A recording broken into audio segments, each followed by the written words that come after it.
If you missed ForkFest 2025, you missed a moment. We're diving deep into the most legendary reunions in Utah ska history. Stretsch Armstronng returned to the stage in front of a hyped crowd, and we were right there for it. Plus, we'll break down all the highlights from Sego, Fictionists, and the whole DIY vibe that makes this festival one of the state's best. So this is your official ForkFest recap from the ZHZ Podcast, all things music and the DIY artists. Let's go. Let's go. Let's go. Go time, baby.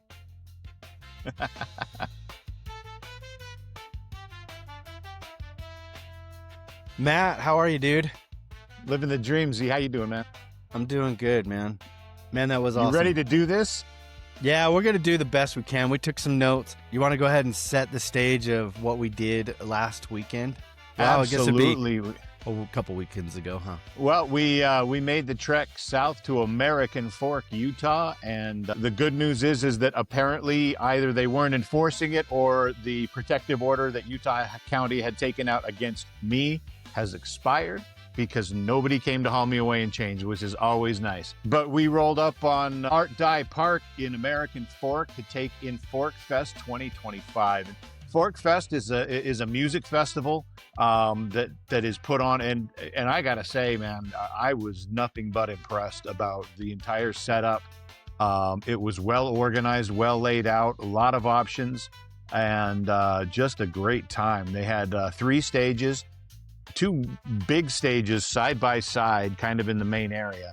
And then probably as far as aesthetics and vibe go, the 3rd stage, the forest stage, was just insane. The vibe there was off the charts, man. Yeah, it was little really kind cool. of a fairy grove setup, very eclectic, cool, funky stage setup. It's very artsy because it was sponsored by the Velour, which if you know that venue, it's just like that. They probably used a lot of the same stuff they have in the Velour to set up that stage. But he's right, it was absolutely amazing. There was so much going on. We met up on Saturday. So this is the 8th year that they've done this. I didn't know that. This is the first time I even heard of ForkFest, to be honest with you.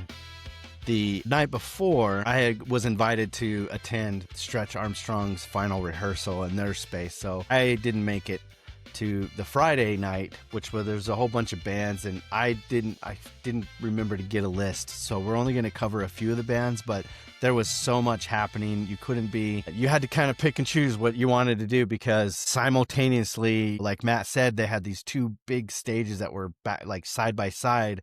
And the way that worked was one band would be playing on one stage while the other band on the other stage would be setting up. And then once they were done with their set, that band would start performing while the band that just got done performing would tear down, and the next band would work on setting up. So that the bands were just popping. Like, it was just like, I think there was maybe 3 minutes, 5 minutes, maybe tops in between bands before. And so the crowd would just kind of migrate over to, there was a big fence that kind of separated the 2, but they would just kind of migrate over back and forth. And then the forest stage, it was just kind of like walking into a whole nother dimension, you know. They had a lot of like blues, bluegrass, Americana, little more mellow vibe, definitely more mellow vibe. And it was a lot cooler during the day to hang out there because it was under the canopy of the trees and stuff. But there was 32 bands. I think we caught, a handful of them, maybe. Yeah. You know, it was just so much to do. Well, and there was more to do than just watch bands play. So they had kids stuff. They had, go ahead, Matt, you can tell them a little bit about all the other stuff. You know, they had, face painting. They had a foam pit where they had a big bubble machine that would fill this little circle up with foam bubbles for the kids to jump around and slosh in. Foam pit. Kids loved that one. Right. And it was, wow, man, that was insane. And, I'm very glad that we went with the VIP tickets, which included access to a VIP area off to the side and in a kind of a tent with some climate control. So it was kind of a good way to get out of the heat. Yeah, they had complimentary soft drinks and water on ice all day long. They had a catered lunch and a catered dinner. And so it was well worth the price of the ticket to get that VIP treatment, because you're walking around with your pass like you're in Wayne's World, man. Yeah. Well, it was a wristband, but it was really cool because and it was also kind of just off to the side of one of the big stage areas, so you kind of had a good view from that area that was fenced off, and we'd go in there, and they had these big giant fans, rotating fans with sprayers on them, so it was like you could stay cool because it did get pretty warm during the day. It was kind of funny. I felt bad for some of the bands because they're playing and they're facing west, so the stages are all facing west, except for the forest stage. I think it was facing north, but it was under the trees anyway. It was like a whole different thing, and it was kind of hard, because it was hot, and so you had fans that would it didn't seem like there was a lot of people attending to the bands themselves, but that just wasn't true, because if you looked behind you on the back side of this whole park area, they had these big trees that were casting shadow, and it was just a small area, but that's where everybody was hanging out, and as the sun started to go down a little more, it started to bring that shadow up, and so more people were filling into this shadow space, but it was almost like a wasteland between the stage and the shadow line. All in all, I came away super impressed. They had lines, they had a vendor village of all kinds of go buy your artisan crafts, and they had an art table, and they had a bunch of stuff. They had food trucks. Yeah, lots of food refreshments trucks and stuff. They had 6 or 7 of them. Right. They had water tables stacked with ice cold water and coolers for free. With cups, you just go out, stay hydrated. The sound quality was fantastic. They had, not only from the PAs themselves, but to the engineering. They did a bang up job mixing that many bands on the fly. And so, all in all, I came away with nothing but good things to say about ForkFest, man.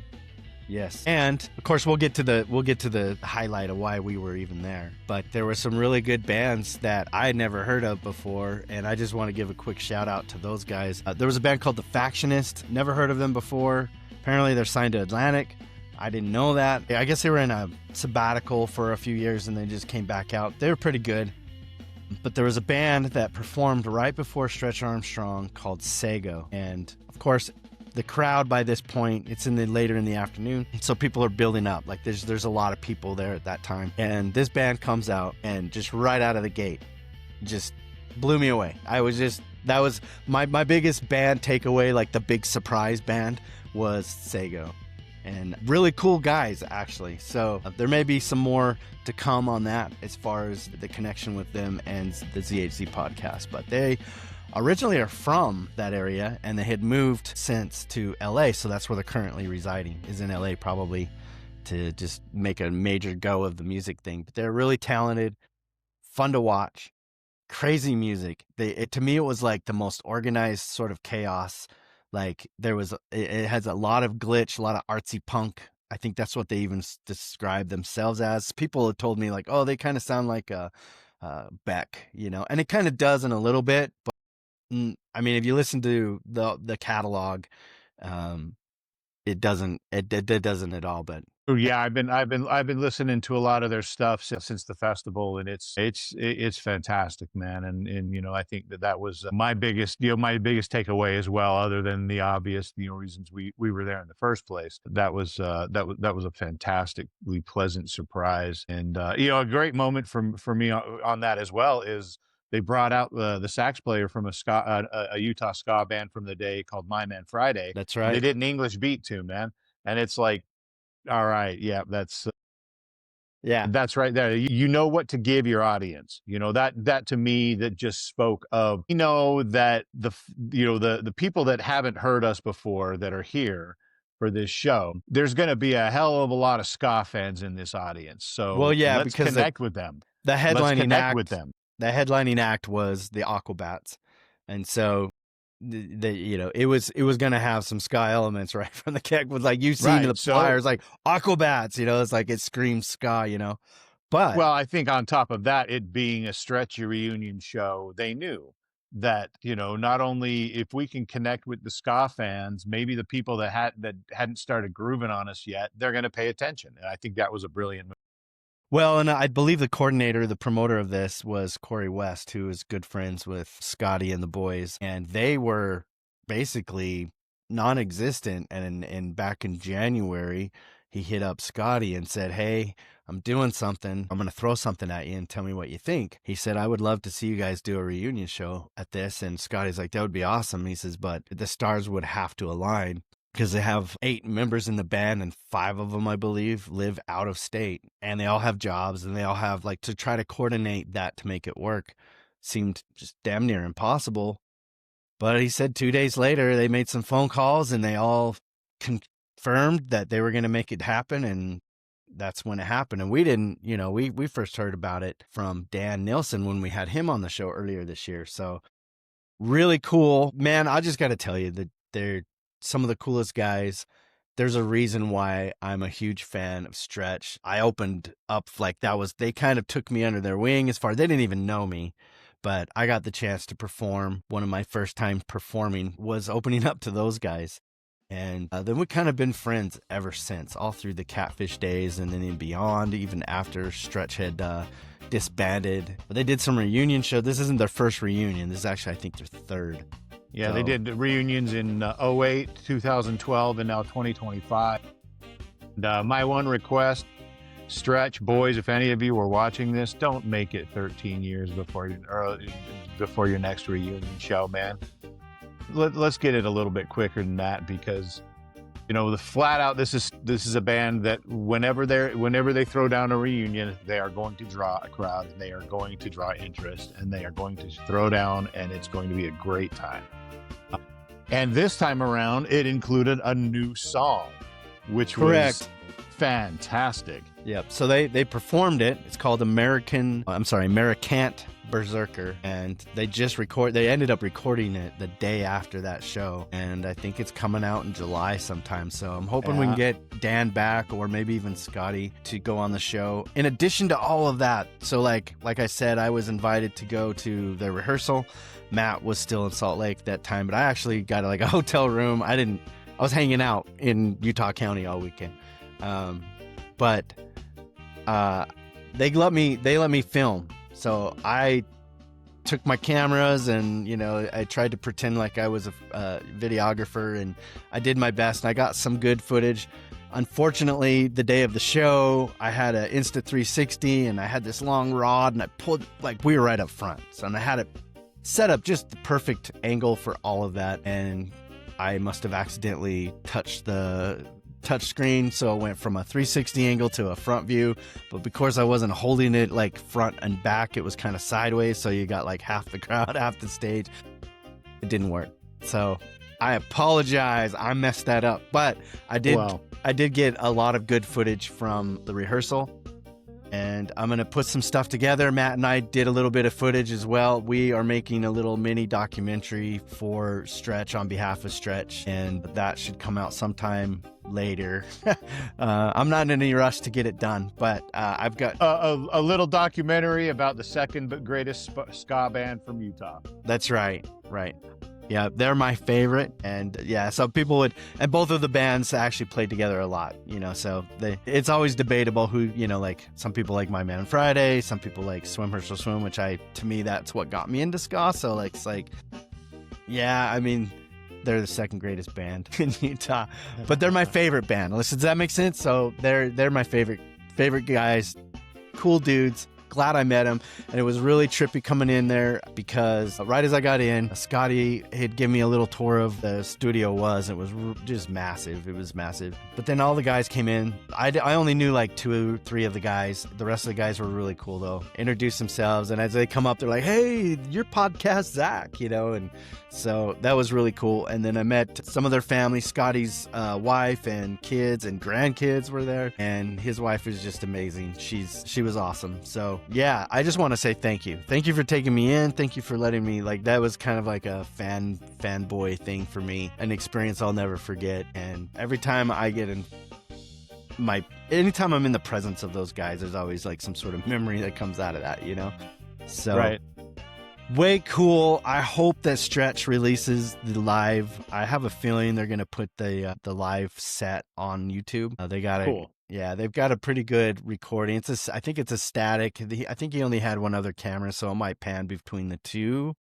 But he got a really good board recording of that. And I've got the rehearsal on film, which I could put on YouTube, or if with his approval, I don't know. I've got several angles of that, most of that set. I don't know if I'd do all of it, but I could do some of the songs, I guess. But that's all in the works. So that's like kind of the fall project. Like that's what I'm going to be working on in the next few months is, I just got a new Mac.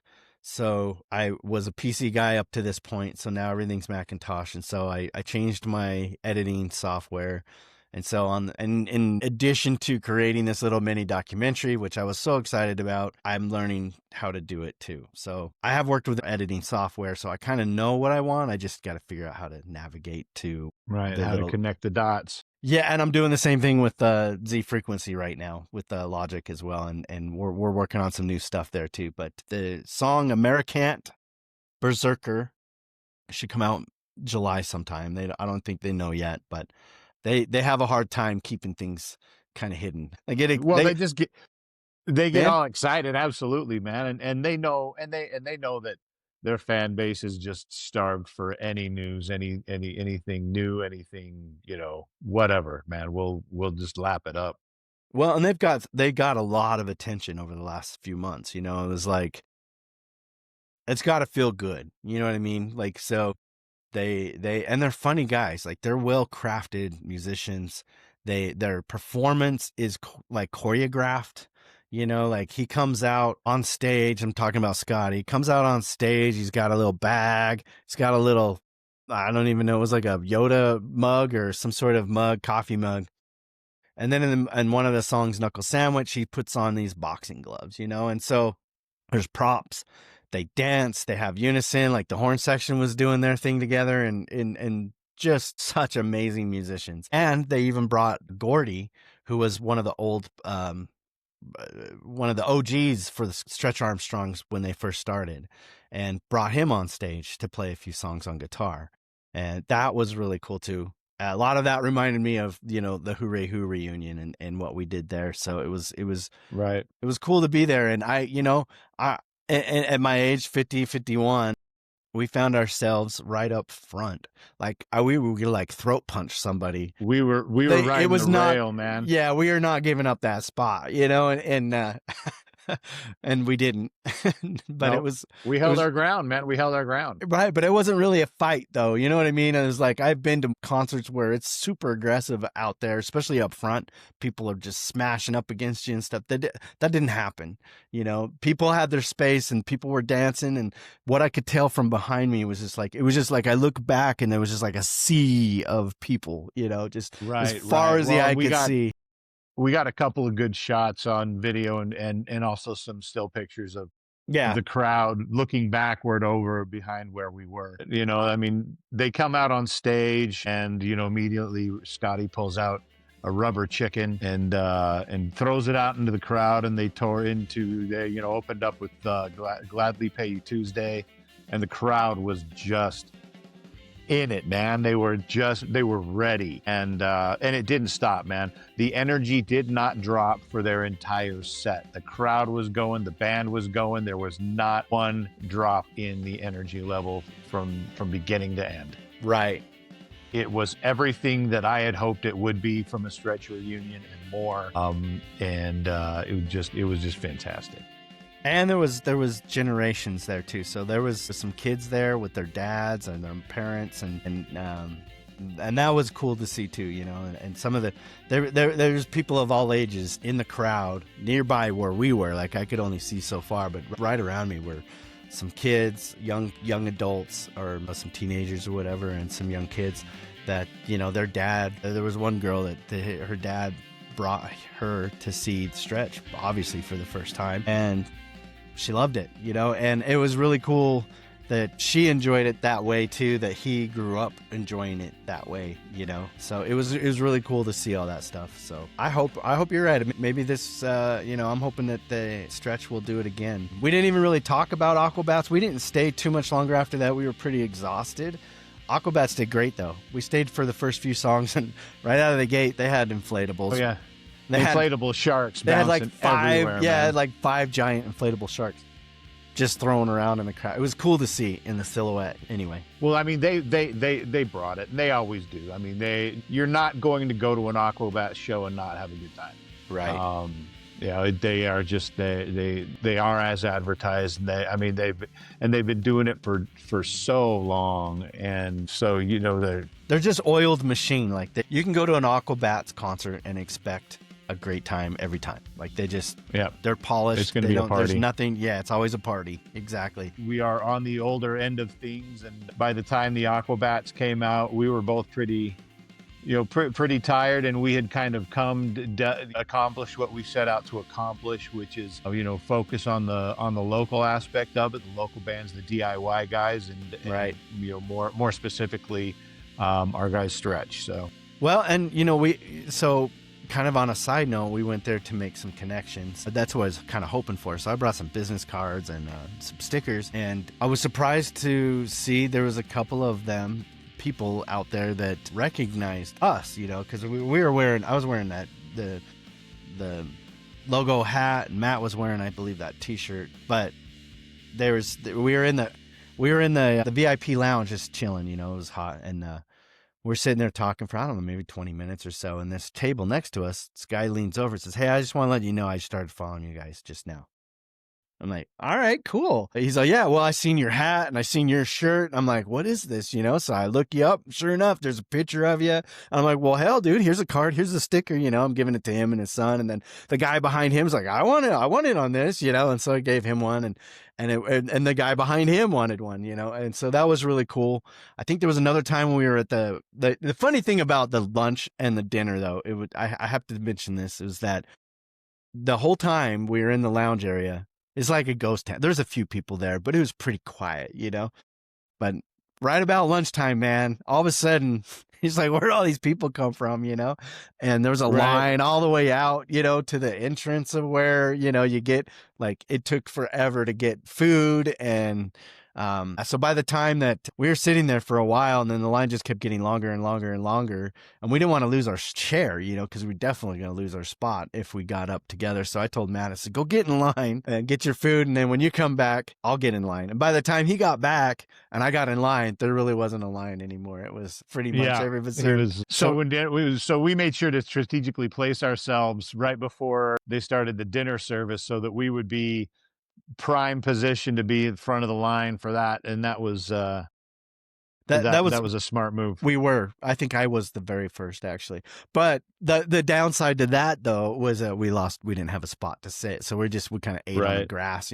Not a big deal. I didn't care, but it was a lot of fun. Cool idea. I paid for the VIP parking, I paid for the VIP lounge area, and it was totally worth it. It made, what it reminded me of, Matt? It reminded me of, like, when I was in my early 20s or late teens, going to these music festivals like Lollapalooza and all that. But the difference is we had money, like we could afford the luxuries that they had to offer. And that was nice. And we met a couple of friends. We met Bucky Cash from the Makeways. We ran into him. We knew he was in the area because we kept texting back and forth, but we didn't run into him until we were actually on the way out. But he was there. But he was right up. He was right up, just a couple people away from us, up against the rail for Stretch. So he was just on the other side then. Okay. Yeah, he was over to our left. Gotcha. Yep. Nice. Well, I didn't. Yeah, like we were going back and forth. He's like, "Where you at?" I'm like, we're over here. Where you at?" I'm like, I'm back at the hotel. We're taking it. We're recharging the batteries on these cameras, And so then we came back about, I don't know, right before dinner time, I guess. And yeah. And then, that was cool. I had a peaceful night. The hotel that I stayed at was really cool. It was a really nice hotel, and my overall, the whole experience was really nice, and I enjoyed it. There was a few bands I know that had a following, and the only reason why I could tell that was because they would be setting up, like they weren't even performing, they'd just be setting, and there was a crowd of people in front of them, like just waiting. Right. And that's how you knew, all right, those people came to see that band, or they weren't going to miss it. I think when the one band that we caught on the lounge, or the forest stage, or whatever they want to call it, the velour stage, was Seymour. I think it was called Seymour. Yeah. They were good. Yeah, man. she was awesome. Great performance. I think she was really early on too. I think she was like the first or second performance of that stage that day. But she did an excellent job. And then there was another bluegrass band. It looked like a family almost. I can't remember the name. They were really impressive too from when we kind of just walking around. checking everything out, filming what we could film. And, on top of all that, like besides the food truck and the booths and the 3 stages, they had a bunch of kids stuff too. So like they had, like Matt was saying, the foam pit. They had this like bungee swing bouncy thing. Like you may have seen them at like festivals and stuff. And they had a bunch of like giant, what are they called? Jump houses, bounce houses. And they had some like big bounce houses. They had a free arts and crafts table for the kids. So they did free face painting too. I think I would definitely. I definitely, if my schedule permits, check it out next year. Just because, they book quality acts, man. They book quality talent, and it's always good to get out and support the local scene. Watching live music, and especially supporting the local bands that are grinding out, trying to make a name for themselves. That's a win-win. Yeah, well, that, and it was very family friendly. Like there wasn't any alcohol served there. Everyone felt safe, comfortable. There wasn't any weird vibes going on. In fact, even the first band that we saw, I think the first band that came up was called Lo-Fi Riot. And they're like a school of rock. Like they're actually students that got together to do a ska. They're all under 18 playing ska tunes, man. And there was like 10 of them on stage. And bringing ska to bringing up ska through the next generation of kids coming up through. Wicked horn section, man. I've got to give that horn section my love, man, especially the 7-foot trumpet player. I was gonna say the trumpet player is like, he's so tall, and I was telling Matt, I'm like, dude, look at this trumpet player, he's like 7 feet tall, and then can't tell because he's kind of in the back, but you could tell he was taller than everybody else, but you couldn't tell really until like he got off. Later on, he's like rocking next to us, and they all dressed up, man. They're white, black, they checkered, they had it. They looked very professional, and they had an entourage with them. They had a crowd. Friends, probably schoolmates and parents, and it was really cool. So there's that kind of thing. And you know what? I'm kind of glad I went. I had no idea of Sego. I've kind of heard rumblings of them before I actually saw them, from a few people that I've talked to, and about the lineup. And they're like, oh, I've heard of those guys before, but that was the first time ever seeing them. And I would come down there to see them again if they were there for sure. Yeah, and Fictionists, I can't remember what they kind of sound like, kind of alternative, progressive alternative, really professional. They look like they played a lot. Like they looked like that was what they did for a living, day in, day out playing gigs. And I think Sego kind of had that same vibe too. But so recap, I guess that's probably all I've got to say about it. Yeah, it was a great time. We'd definitely do it again, and we need more Stretsch Armstronng in our lives. Well, that, and I think it was great for us as like a podcast, because something I've always wanted to do was kind of represent podcast at a live show, live gig, live band, that thing. So if you were part of that lineup, or if you're in a band and you're interested in being on this show, we'd love to have you on. You can check us out at ZHZPodcast.com. We're on YouTube. You can watch some of the episodes. So wait, that's ZHZPodcast.com? Yep. ZHZPodcast.com. So we'd love to have you on. And you don't have to be a band either. You could be a promoter. You could be a venue owner. You could be a photographer, engineer. We've had. You can be an artist. On. You could be That's the whole point of all things music. But I always wanted to go attend a venue or a night, a gig, whatever, and represent ZHZ Podcast in that manner. And we did that, and it happened to be a big show. And and it was a good time. Again. Yeah, if absolutely, if the vibes are there, man, we'll do it again. I think it was a lot of fun. And anything else you want to say about it, Matt? Nope. Just we'll thanks for joining us today. If you've made it all the way through this episode, then we appreciate it, man. We're growing and just having a blast doing it. So we'll keep on putting out episodes and keep on trying to grow the brand. That's right. And you keep on watching and support us by liking, by commenting, by sharing it. The funny thing, I'll tell you real quick. So I was looking at our stats or whatever, and this morning I noticed we had 99 subscribers, and So I made a little reel because what it brought me to is like the other day I was reading a Reddit post, and it's by a thread called NewTubers. So it's like basically guys that are just getting into YouTube and stuff. And one of the guys posted said, I just hit my 100th subscriber and my at my 1 year mark. And some people were like, oh dude, that's so easy. And you know, some people it really is, but others were making comments like, hey, congratulations, it's not an easy game. And I looked at ours, and we hadn't even hit 100. And we technically started in July, so we were really close to a year ourselves. So I put out a reel saying, hey, we're so close. We're one away, man. Please subscribe, you know. And so I posted it. I put it on the socials and stuff. You may have seen it. But within like 10 minutes of me posting it, I checked again, and then somebody had subscribed. Whoever that 100 person is, thank you. But thank you for your support. We just reached that goal. But that's a good goal, you know. We love YouTube, and that's kind of where I like to have this podcast claim as home, even though we are on, you know, Apple Podcasts and Amazon and Spotify and iHeartRadio and all the other places. But that's where we want to live. Until next time, I don't know what we have coming up on the pike, but I know it's going to be good. So I believe we're going to have some really cool talent coming on the show here soon. I just can't confirm anything yet. And a special thanks to all those that donated last month for our help supporting us. I really appreciate it. Can't thank you enough. And we're going to just keep on bringing you the good vibes and the stories of these guys and share them with you. Absolutely. Dig it. Thanks, right, everybody. Man. Peace.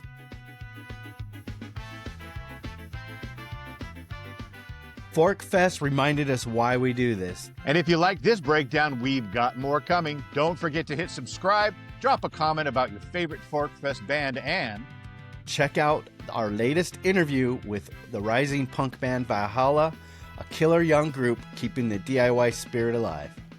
Thanks for watching the ZHZ Podcast. Catch you on the flip side.